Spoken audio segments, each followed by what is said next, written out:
안녕하십니까. 김경국TV 시작하겠습니다. 내로남불 조국. 2019년 하반기 대한민국을 뜨겁게 달구었던 단어가 내로남불이었죠.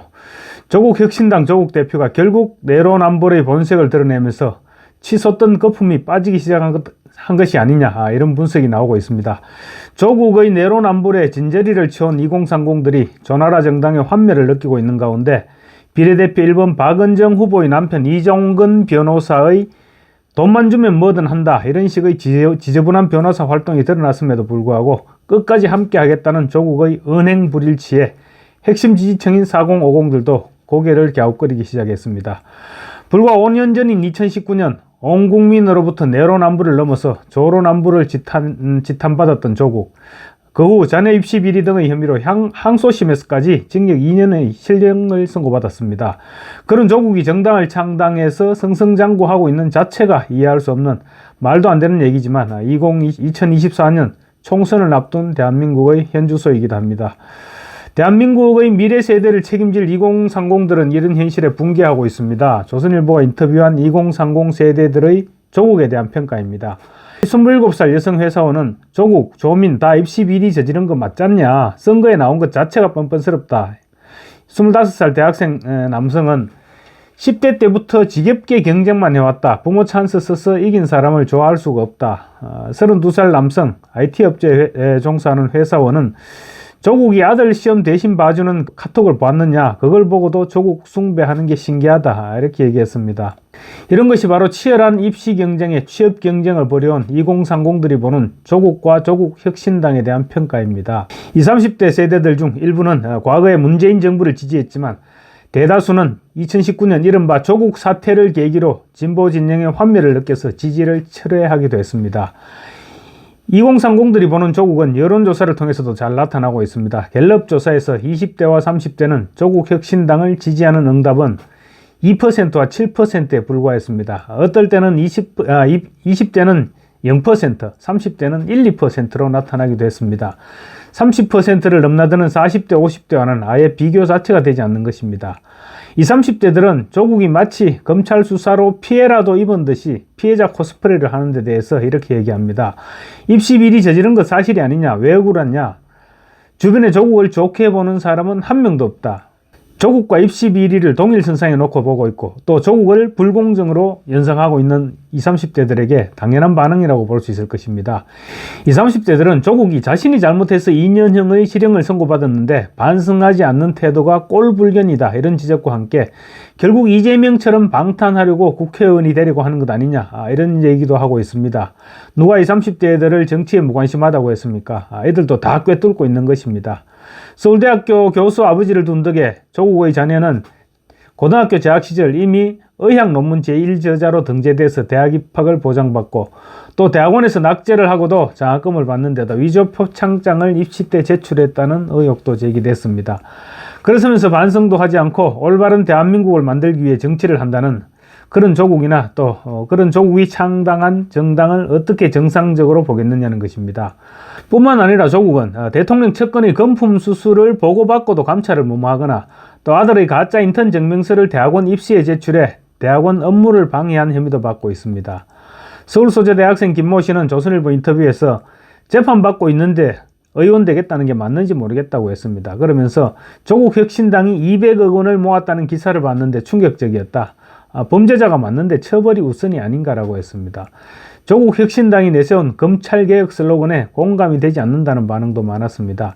당장 조국 대표를 비롯해서 황운하 의원 등 조국 혁신당 주요 인사들이 범죄 혐의로 기소된 상황을 모두 다 알고 있기 때문입니다. 2030 청년들의 이 같은 반응과 함께 조국 신당의 비례대표 1번 박은정 후보의 남편 이종근 변호사의 1조 원대 휴스템 코리아 다단계 사기 사건 가해자 변호의 내막이 알려지면서 조국과 조국 혁신당의 은행 불일치와 끝없는 내로남불이 또다시 주목되고 있습니다. 조국이 박은정 후보를 끝까지 감싸고 돌면서 역시 조국은 겉과 속이 완전히 다른 그런 인간이었다, 이런 평가를 받고 있는 것입니다. 휴스템 코리아 사건은 수조 원대 사기 피해가 발생해서 세간을 떠들썩하게 했던 조희팔 사건과 제2유 사건에 이은 역대급 규모의 다단계 사기 사건입니다. 현재까지 확인된 피해 규모만 1조 원대에 육박합니다. 사기 피해를 입은 10만 명의 투자자들은 투자금을 회수할 길이 없어 한순간에 가정이 파탄났고 신용불량자로 전락하는 등 돌이킬 수 없는 피해를 입었습니다. 휴스템 코리아는 시더스그룹 이상은 회장이 설립한 영농조합법인인데 매달 투자금의 5%를 자체 디지털 자산으로 배당해 준다면서 투자자들을 끌어모았습니다. 이 과정에서 이 회장은 자신이 유명 증권사 고위 임원 출신으로 정관계 등에 막대한 영향력이 있는 것처럼 투자자들을 속여서 현혹한 것으로 전해졌습니다. 이들은 자체 온라인 쇼핑몰 등에서 사용할 수 있는 쇼핑 캐시와 추가 투자가 가능한 해피 캐시 등 이런 가상자산을 만들어서 투자자들에게 투자금의 2.6배를 돌려줬는데 현금 인출을 제한하는 방식으로 투자금을 가로챘습니다.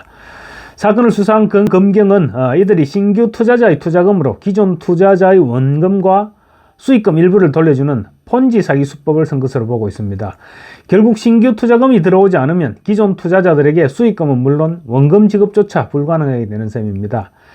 현재 휴스템 코리아는 이 회장 구속 직후 16개 지역 본부의 영업활동이 모두 정지된 상황입니다. 이에 따라 입출금 시스템 또한 막혀서 투자금 환불도 불가능해져서 애꿎은 투자자들의 피해만 지금 눈덩이처럼 불어나고 있는 것입니다. 이 회장을 비롯한 휴스템 코리아 관계자들은 재판에 넘겨지자 박 후보의 남편인 이 변호사를 포함한 대규모 변호인단을 꾸렸습니다. 이후 경찰 조사 과정에서 이 변호사가 이들로부터 부가가치세를 포함해 22억 원의 수수료를 받은 사실이 밝혀진 것입니다.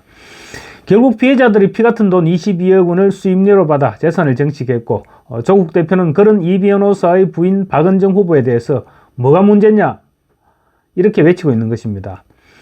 조국과 박은정은 이종근 변호사의 다단계 사기 사건 수임이 정관예우와는 무관한 것이다 이렇게 강변하고 있는데요. 법조계의 시각은 그런 수임 자체가 바로 정관예우를 활용하기 위해서 이루어지는 것이라고 합니다. 이 변호사가 검찰에 재직할 당시 다단계 수사를 전문으로 해왔고 따라서 검찰 내부의 다단계 수사팀들과 이 변호사는 굉장히 밀접한 관계일 수밖에 없을 것입니다. 그러니까 결국 기소 단계에서부터 이 변호사의 입김이 영향력을 행사할 수 있는 그런 구조라는 것이죠. 이 다단계 사기범들이 이 변호사를 변호인으로 위촉한 것은 바로 그런 이 변호사의 경력을 활용하기 위해서라는 것이죠. 그래서 그런 것이 바로 정관예우라는 것입니다. 조국 대표는 과거 자신이 트위터에 퇴직공직자의 정관예우를 강력 비판하면서 엄한 형벌권 집행을 주장했지만 최근 비례대표 1번 후보를 둘러싼 정관예우 논란은 적극 두둔하고 나선 것입니다.